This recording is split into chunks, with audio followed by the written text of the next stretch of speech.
did want to just get a quick line on Raheem Sterling and his situation. 146 Premier League minutes, and Arteta's come out a few times and said, "I want to give him more. He deserves more." Is that Everton game not a good chance to give him more? Clearly not.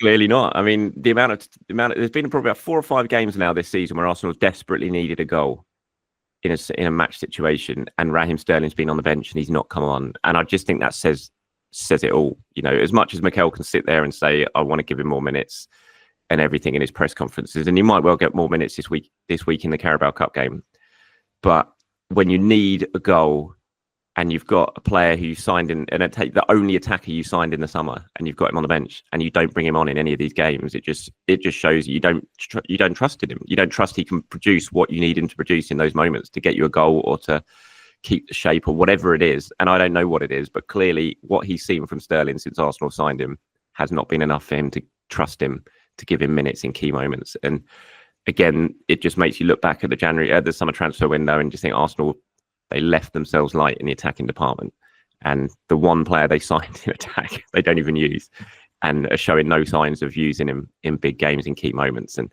I think that again, that adds to a lot of the frustration of what Arsenal did or didn't do in the summer transfer window.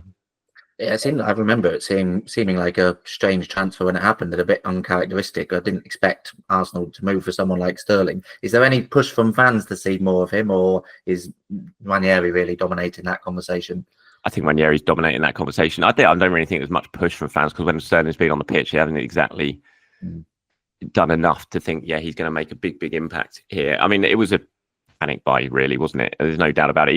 Even in the video that Edu did straight after from the training ground, that when deadline passed at midnight, he was standing in the dark at London Colney, and the first thing he said was, "Look, it wasn't something we were planning to do. It was an opportunity that arose at the end of the window. We hadn't managed to get in the targets that we wanted, and we felt like it was a good deal to do." And ultimately, I don't think it was a bad deal. You know, Arsenal got him for basically nothing for a season, and if it had worked out, it was worth the shot because they weren't getting anyone else.